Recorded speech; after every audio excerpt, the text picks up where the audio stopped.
Welcome back to season 2 of Navigating Growth. We know that it's been a minute, it's been a while. This will actually be our first video of 2026. Indeed, it's been like, what, 3 months, I think. Yes, it's been 3 months. So welcome to Navigating Growth season 2. And finally, we've come into the new year, which is 2026. It's been a great year so far. Yes, it's been really, at least for me personally. I cannot speak for others, but for me, it's been quite like a great year. And, at the beginning of every year, everyone comes in with a lot of expectations. They come as a New Year's resolution. There's always like something that people are looking forward to. And I remember there was a time, I think it was the first Sunday of the year, you were actually teaching. And one thing that stuck with me was when you say that this year there'll be a lot of talkers and less doers. Oh, yeah. I was like, oh my God, may not me, Lord. Yes. Yeah, indeed, definitely. You're going to have a lot of people. I literally have a book here, which I'm going to speak about. Whilst we were just praying before we started, it just struck to my spirit that I should open the book, and I had it there, so I just thought to bring it out. Obviously, you're going to have a lot of talkers, a lot of planners, but less doers. And it's a natural thing a lot of people, do.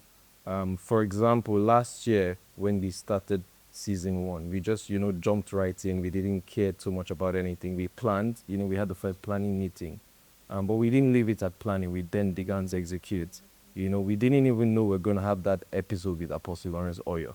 Do you get what I mean? Which happens to be like the highest view of viewing on the channel. So thank you guys for watching all of those episodes. There's about 10 episodes from season 1, and we're hoping to rotate the same for season 2. And then so since we had him on the last episode as a special guest, possibly we might keep that trend, for season 2. We might travel somewhere, we might host someone, or we might get someone locally, and then we can speak to them as well. So yeah, I personally, it's part of what we're going to talk about today. There's definitely going to always be a lot of talkers than a lot of doers. That's what differentiates people. The Bible says, show me your faith without words, and I'll show you my faith by my words. It's talking about your ability to do, your ability to do certain things. One of my friends always says something. He said, when God tells him how high when God tells him to do something, he says, when God tells him to jump, his response to God is how high. Yeah. Do you get what I mean? And then he goes ahead to jump. That's just like a metaphor to explain, if God asks you to do something, just go for it. Do it. Mm-hmm. Yeah. Yeah, that is so true. And one thing that's I learned at the beginning of this year is that, it's important for us to have some sort of accountability partners. Like you look for someone that you truly like trust and rely, not just anybody, right? Because you can't just throw your plans out there, but like speak to someone and tell them, but you know what? These are the plans that I have for this year. Can you please help to make sure that I actually do these things and accomplish them? Because that also puts pressure on you, like as a person. Like now that someone knows what your odds to do and like everything. So I believe that, having accountability partners is something that we should try to do like as much as we can this year. Yeah, if you don't want accountability partner, just know you're under an attack. That's literally, if you feel like you want to plan your life, you want to do certain things, especially big things, and you don't want people to be accountable for you, or you don't want to be accountable to people, you're literally under an attack, because there's going to be, the storms will come, moments of doubt will come into your life where you just feel like, I don't want to do this thing anymore. And you need an accountability partner that's going to jinx you to say, no, you need to do this. This is what you said you wanted to achieve. One of the best things to do when looking for accountability partners is people who can help you see the end before the beginning even starts. And what that looks like is people who can tell you, okay, I want to start this business. You're probably going through a challenge, and they come to tell you, are you aware you're going to make maybe $10,000 at the end of this business?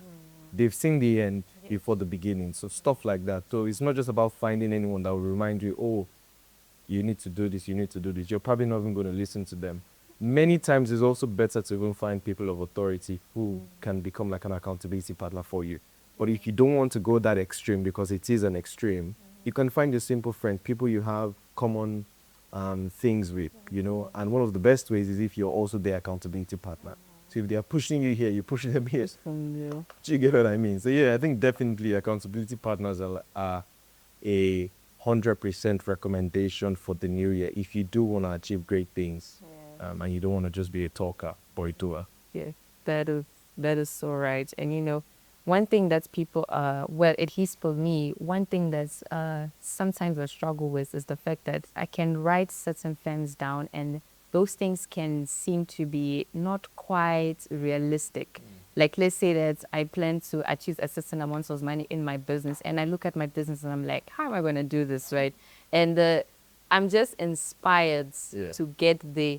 But then, like, how can people find themselves actually executing like these plans that they have, like beyond what they've written? Because like people come into the new year with date expectations, but like, how do they actually get to do these things? Obviously, execution over inspiration. It doesn't mean inspiration is not good. It's extremely good to plan. It's extremely good to sit down. Bible says, sit down, write the vision down, make it plain, so that he who sees it will run with it.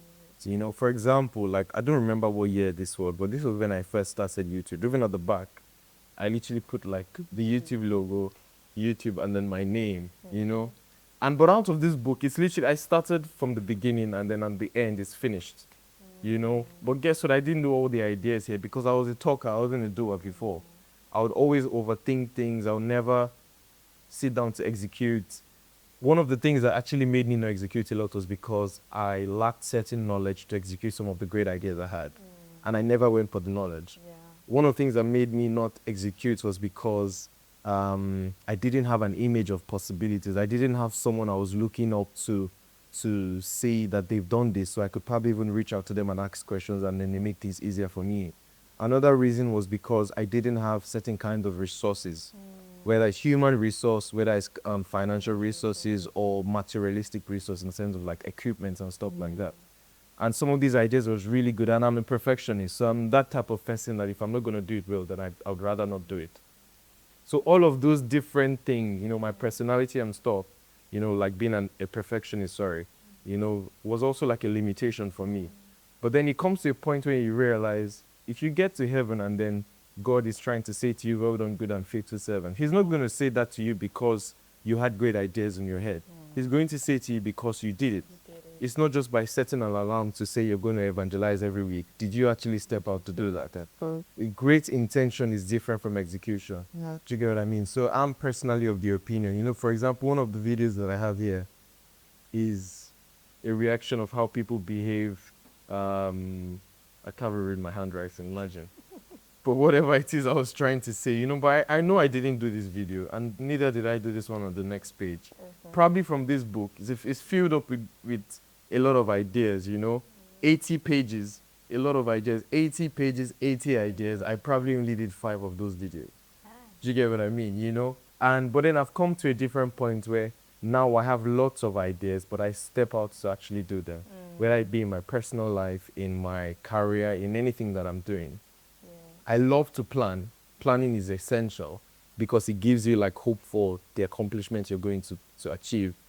But like it doesn't stop at fun. You need to, be a doer. The glory of God only rests on those who do things. That is all right. And as you were speaking, it just reminded me of the story of Abraham, when God told Abraham that I will, and you will go to a land that I will show you. Yeah. And Abraham, he just went. He said, God will leave me. It's okay, but he stepped out, like he didn't just sit down and say, oh my goodness, God is going to take me somewhere. No, he stepped out, And yeah, like I feel like that is something that we need to get on to, like this year. Just step out, just do it, And also, it's important for us to like kind of like measure your progress, like don't just sit down and just just go to the end of the year and measure your progress at the end of the year. Like do it like constantly, so you also put more pressure on yourself. Like, do you get? So I feel like that's something that people should do. Like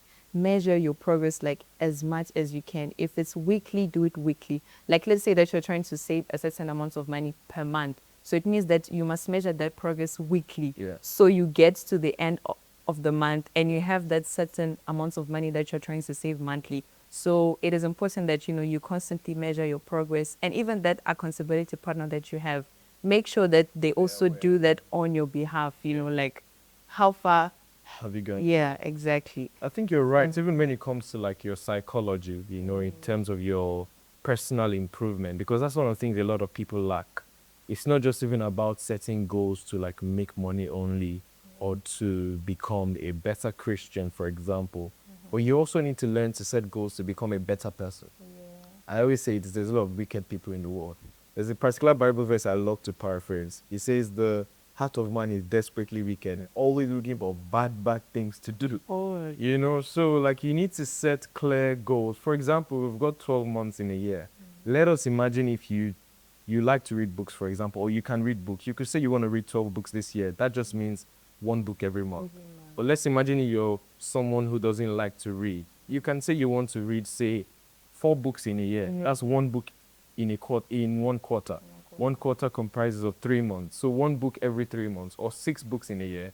One book every 2 months. You get what I mean? So you need to set clear metrics, realistic metrics as well, so that you can basically hit the targets that you sort of, have. And one of the things that's very important is systems are greater than goals. Systems are better than goals. You're better off setting the right system that will help you get to the goals, which is like your accountability partner, just like you said as well, setting measurements and metrics to help you get to the goals. Yep, yeah. That is so true. And I believe that, it's because so that, you stop talking too much. Oh, I'm going to do this year. I'm going to do, because once you say that, now they are waiting to see, has she done it or not, So, stop announcing and start doing. Yes. That is that. So, yes, I believe that, this is all for now, right? And we thank you so much for joining this first episode of this second season. And we hope that you're going to leave your comments, you're going to drop your like, and you're going to subscribe and share this video. By the way, guys, our host over here, he dropped a song. I'm getting bigger as I pray. So yes, guys. Yeah, that's actually, thank you guys for listening to that song. Yes. It's actually doing amazingly well. I'm really excited to see a lot of people's response to the song. For me, it's a declaration. It's not just like, great music. When you sing that song, they're supposed to have an experience. I posted something on my Instagram the other day and I said, no matter how many times you've listened to this song, listen to it one more time, close your eyes, and try to envision what you're saying. I'm getting bigger. The chains that were holding me down are breaking off now as I pray. What that does is to make you understand that you do need to be praying a lot, so that if there will be any chains that could probably be limiting your destiny, they break off as you pray. The concept of bigger, a lot of people that might be carnally minded might be thinking the concept of bigger is you're getting bigger, you're getting richer, you're getting this, you're getting that. But the concept of bigger means you are expanding to a point and you're building so much capacity to a point where the limitation the devil or the cap that the devil has put over you is no longer your size.